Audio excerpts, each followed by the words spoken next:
My name is Devon Bennet. I am the owner of Sound Therapy and Microdosing Mushrooms in Nanaimo, here in Nanaimo. What I do is I'm a yoga teacher who also offers massage and sound therapy. And recently I've moved towards psychedelic trip sitting and microdose coaching for people. Yeah, I also do a little bit of personal training with people, and as well as some one-on-one coaching. Well, it all happened quite synchronistically, actually. I was taking microdoses myself. A friend of mine was making them in Victoria and bringing them and sharing them with me, and I had incredible results almost immediately. After about 20 days, I could really feel the difference. I felt quite uplifted. Life felt quite light. So I started to share this with friends of mine as well, to help them, people I saw that were in a tough time. I would share with them microdosing. And one of my first clients was actually just learning to build Google My Business websites. And she decided, as a gift to me for the help that I'd given her, she was going to build me a website. And it had incredible success. The phone started to ring almost immediately with it. And so that's how the microdose journey started. For the macrodose and psychedelic trip sitting, I was actually headhunted by a company called Mycelia JM in Jamaica, and they flew me out to Jamaica this January to host a psychedelic retreat in Ocho Rios. And I held ceremony for 8 people in the jungles of Ocho Rios that all took high-dose psychedelics, and we timed it so as they were in the experience, fireflies came out at the time that they were in full peak experience. So it was quite wonderful. We had such great success that we booked another one right away, so I went back in for spring break and did a spring break psychedelic retreat in Jamaica. And on the way back from that one, I decided that would be my last trip to Jamaica for a while, just because I'd been leaving the country quite often. And when I got back, a few people that were my microdose clients that had been following me online came to me and asked if I could sit for them for a psychedelic trip sitting. And I thought because I had sat for this many people in jungle, 8 in the first adventure, 6 in the other, that it would be quite easy to sit for one person, one-on-one. It was a little more taxing than I expected. But yeah, since then I've done almost a dozen of the psychedelic trip sittings for people here in this space, yeah. So microdose is the use of psychedelic mushrooms in a sub-perceptual level, so a level that we don't feel it. We want to have a very small dose taken daily or 5 on, 2 off. There's many protocols, but taken regularly for an extended period of time to encourage communication between the hemispheres of the brain. So it's a very slow process, the microdosing. Macrodosing is the use of a large amount of psychedelics to usually evoke a psychedelic experience, and sometimes to help people to move through suppressed emotion or move through trauma. One is a very short experience that is quite profound and usually quite memorable. The other is just a slow use of the same product to achieve a very similar result, actually. Psilocybin does chalk up in the body. If one was to take a large dose and then to take the same dose the next day, they would have less effect. And if they would take the same dose the day after that, they'd have even less effect. It's non-toxic, non-habit forming, so that's what I really love about it. With the microdosing, the most current protocols that people are on give a few days off each week to stop this chalking up of the mushrooms in the body. Well, for me, it started in 2009. I was about 100 pounds overweight and suffering with addiction.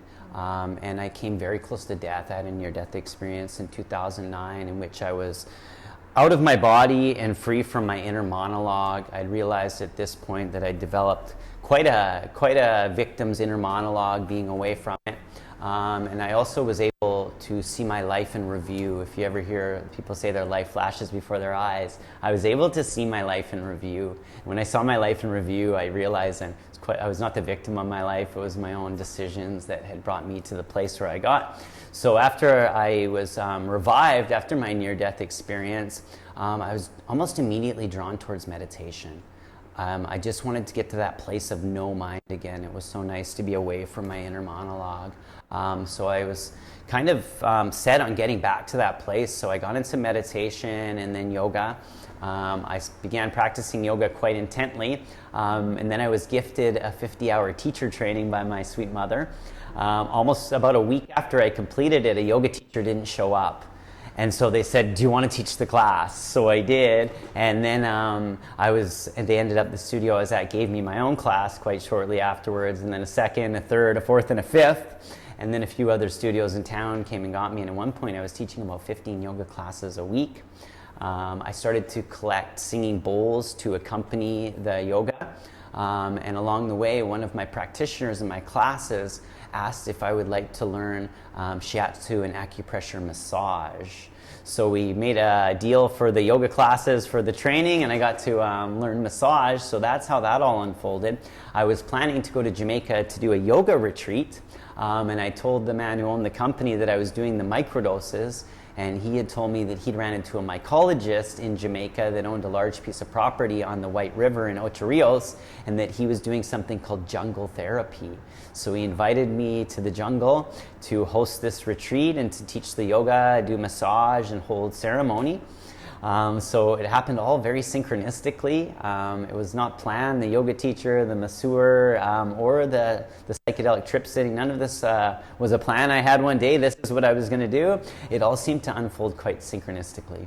Yeah, I definitely, a lot of miracles happened quite quickly after I had my NDE. I actually thought I had a psychiatric break at first. My mom was a psych nurse at Riverview Hospital in Coquitlam for 35 years. She had one job, so I thought, oh, I just lost my mind. And I think I did. I did lose my mind. I left my mind behind. But my joke is that if I did have a psychiatric break, it might be the most beneficial psychiatric break in the history of medicine. I've been able to maintain a 100-pound weight loss since then. I've changed almost every aspect of my life. And yeah, I believe the synchronicity did have a lot to do with my NDE. For microdosing, so what my belief and from the research I've done, there's not a lot of communication that actually happens between the hemispheres of our brain. We have our left hemisphere of our brain, which is kind of our language-based, scientific, analytical side. We have the right side of our brain, which is kind of our creative, compassionate side. If we're left-handed, we're using our right brain a lot. If we're right-handed, we're using a left brain a lot. But not a lot of communication happens across the hemispheres. Now, this isn't the case for yoga practitioners. We are always crossing the center line of our body. We're forcing this communication between the hemispheres. But for most people in daily life, not a lot of things are bringing them crossing the center line. So we end up with some very one-sided characters, right? People that either want to argue and be right all the time, or just want to paint and play their guitar all the time. After about 20 days of microdosing, we start to see communications across the hemispheres of the brain. We start to see this new activity in the brain. So our creative and compassionate side gets to shake hands with our language-based, scientific, analytical side, just helping us to become more whole and complete. Macrodosing, I believe, is a very similar activity happens. I don't believe it happens for as long because we continue to take the microdosing. A lot of science is saying that the same chemicals that bind to the receptors in our brain as antidepressants will bind to the receptors in the brain when we take macrodose, up to 1,000 times more though. So I think we're having just a very similar chemical reaction, just in amplified when we take the macrodose. Yeah, absolutely. Most people that I sit with are quite anxious to begin. We'll do a little smudging here. We'll get them ready for ceremony. I'll bring them into the treatment room. They'll wear an eye cover. And most people at that point are getting quite anxious. I'll then use singing bowls, gongs, tuning forks, different sound therapy to get them out of busy beta waves down into more gentle alpha, delta, theta waves. And at that point, usually after about an hour, if there's suppressed emotions or trauma, quite often it will come to the surface. I've had a lot of people cry, I've had people scream, I've had people be absolutely silent for hours. So all range of emotions have seemed to show up during this, and it's just really based on what the person has been through in their life and what they've been unable to heal and move through that will usually come to the surface. In these experiences. The one that was my very first experience, sitting one-on-one, went about 6.5 hours. Around 6 hours, the journeyer was in tears, yelling at the top of their lungs, why, as they relived their trauma. And then at one point it was like a switch hit, and they looked at me and said, why do I gotta know why? And the next thing, it was as if, just like calm washed right over them. They took my hand, put it to their cheek, and for the next half hour just kind of sat there in silence, just kind of looking very light and young and very energetic in that moment.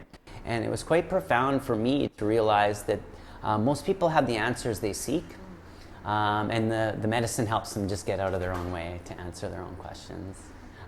These are plant medicines. We were kind of told that plants were drugs for a long time, and that what was coming out of the pharmacy was good for us. I think we're kind of realizing that plants are plants, and what's coming out of the pharmacy is treating a symptom, not the root of the issue. So I think we're kind of seeing this, I don't know the word, but this rebirth of plant medicines. We're realizing that what comes out of the earth is good medicine for us. Yeah. And it's been around a long time, and I don't think it's going anywhere. We're seeing a big resurgence in psychedelics as we're starting to see the war on drugs end, which is fantastic. About time. But I think we're going to see, I honestly believe that Western medicine will have to change eventually here. I think we'll look back at it one day and think of it in a very archaic way, that we kind of did some wild things to intervene, and we became hyper-focused on making people comfortable. I think the Western medicine system and the Eastern kind of ceremonial system have that in opposition. If you head towards a Western medical system, they're going to try to make you comfortable. If you go in and complain of discomfort, they will try to treat that discomfort as quickly as they can and then send you out into an unsafe world. Here what we do is we create a really safe space for you, and then we give you the plant medicine, and usually that discomfort comes forward, but instead of trying to put you out like a fire or trying to get rid of discomfort, we allow people to sit in that discomfort, and often discomfort is a great teacher. That's why I love yoga. It's a practice of discomfort. We roll out our mat and see how uncomfortable we can get in the moment. So yeah, I think it's that's kind of what we're seeing here is people realizing that discomfort is actually a great teacher. We shouldn't try to avoid discomfort at all costs. When I was just recovering my life, my ego was quite fragile, so I was not really in a place where I could go to counseling. So what I started to do is practice yoga. I was very lucky to land at a yoga mat in a very kind of troubled time in my life. And I really believe that we hold our issues in our tissues. When something happens and we medicate over the discomfort instead of meditate on the discomfort, we store it somewhere in our body. And through my practice, I was able to just kind of wring my body out like a wet towel and just wring out all that trauma in my body. So I think that's kind of what the problem, I think, with counseling. I think counseling is fantastic, but what we're doing is we're dealing with something that's now on a physical and physiological level, and we're dealing with it only on a psychological level. So we see recurring symptoms often. So I think yoga is really incredible because it deals with our issues on a physical and physiological level, which seems to be more long-lasting. When we did the journeys and the retreats in Jamaica, we were practicing yoga each day, and when we were in the jungle, we did some yoga breathwork, pranayama, we did some meditations before we went into ceremony. So they definitely shook hands during our 2 psychedelic retreats in Jamaica. I think a big reason that we saw psychedelics become illegal is because they were healing. And because we have a healthcare business, that business needs clients, and unfortunately they can't be healthy. We need sick people to keep a healthcare business going. So I think, that was kind of the scary thing about psychedelics. They heal. A single dose of psilocybin can reduce depression and create more open characteristics in adults that usually move towards being more closed off, and just with a single dose. I think psychedelics definitely heal, and we all know yoga is very healing. Yeah. Well, it's growing out of the earth, first thing. If people need the medicine, it's available, especially this time of year. It was made illegal, just like marijuana was made illegal and is now legal. And I think we're going to see the same thing with mushrooms. I think we're just in a gray area right now. They're traded on the stock market. There's large companies, Mind Medicine, all these large companies that are dealing with these psychedelics, growing them, processing them. And so I think if we're going to allow large companies to get into this, I don't think we're going to be waging criminal charges against small people who are just trying to help. Yeah, so I think the war on drugs is on its way out. So I think we'll see the legalization of these in our very near future. Just about perfect medicine with ayahuasca. You have to have the capi vine, and you have to have a shaman to mix it for you. Iboga, all these different plant medicines require preparation. But psilocybin mushrooms, you can just pick and eat. It's just about the perfect medicine. Yeah, it was kind of funny and synchronistic how it happened. I got a large bag of mushrooms, and they were Amazon gargantuans, so they were quite large mushrooms, which means that the psilocybin is distributed quite well through them. And what I did is I ground them up, and I would put 25 grams in a bag with 110 gel caps in another bag, and to my friends I would give those 2 bags, and I would teach them how to microdose. I would give them the Harvard protocol back then, and I would suggest they do it, and I would offer them with their 100 days of microdosing that they could contact me at any time if they had questions.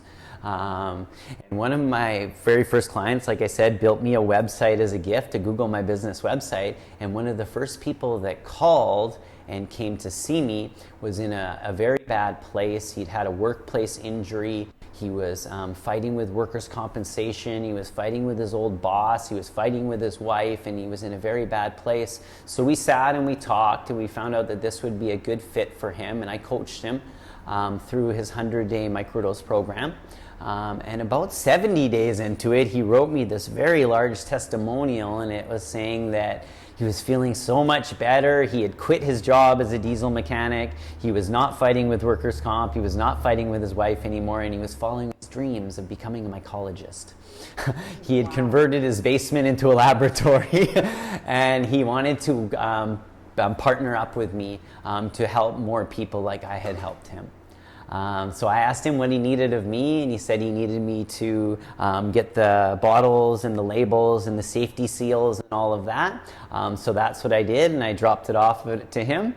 And I went away to Guatemala for my annual retreat, where I go away for about a month, and I sit with a shaman in Guatemala and learn about plant medicine. And when I came back, he was completely finished the product line. All I needed to do was get labels done. So I had a local artist do all the designs.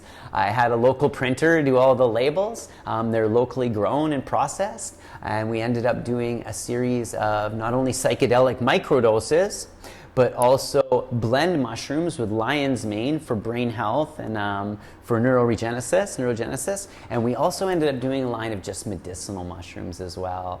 Locally harvested turkey tails for people that are fighting cancer, and lion's mane in tincture and capsules for those that are dealing with Alzheimer's or dementia. Turkey tails are the most studied mushroom on the planet right now. In Japan, if you get cancer, instead of getting chemotherapy, they start with 4 grams of turkey tail mushrooms a day. They have polysaccharides in them that have been shown to stem blood flow to tumors. So these are incredibly powerful medicine. They're antifungal, they're anti-inflammatories, they're antioxidants. They're just incredibly powerful mushrooms. And the other highly studied mushroom right now is the lion's mane. Lion's mane is an icicle mushroom that has something called BDNF, which is a brain-derived neurotrophic factor. It means it can actually help us to grow new brain cells in our hippocampus while rebuilding the myelin sheath of our nerves. So people with nerve issues are getting great benefit from this mushroom as well. It's incredibly powerful. These are really well concentrated too, so you can get a lot of the mushroom with not having to eat a lot of the mushroom. And what we're seeing too, living in Canada, there are incredible rates of MS. I've read things believing it's because of the pulp mills, but we're like a hot spot for MS here, which is the demyelination of the nerves of the brain. So I think we're going to see this mushroom, continue to hear more and more about this mushroom as Alzheimer's, dementia, and MS rates go up, because this is just really good brain medicine. And when you pair it with the psychedelics, you actually get an enhanced effect from both. So this is our brain boost. It's microdose blended with lion's mane mushroom. There's a pretty unique scan out there called a SPECT scan. It's single proton emission collection, and essentially what they do is they inject participants with a radioactive isotope, which I don't know if it's a great idea, but they can actually see our brain in real time now. And when we add the lion's mane and the psychedelics, incredible amount of activity in the brain, especially across corpus callosum, like we talked about earlier, across the hemispheres of the brain. So these are just really good to improve activity in the brain. Well, they're taboo, first of all, for the psychedelics. A lot of people go drugs. They're drugs. And then I quickly tell them, no, they're fungi. But we've been, we were pretty well programmed to believe that marijuana was a hardcore drug when really it was just the hemp that they were trying to get rid of. And I think the same thing with the mushrooms. It was driven down our throat that these medicines were drugs. And a lot of people are still trying to unprogram themselves from that belief. Well, there are definitely apps for this, and there's lots of written material out there. With the cost of mushrooms, I often say to my friends, like, if you can get a bag this big for $75, what's the value of your life for the psychedelics? So for people, I don't recommend foraging for psychedelics, just unless you really, really, really know what you're looking for. But with turkey tail mushrooms, the two other in the genus that look the same are not poisonous. So even if you ate the wrong one, same with like reishis, most bracken mushrooms are not poisonous. So you're not going to poison yourself trying to find them.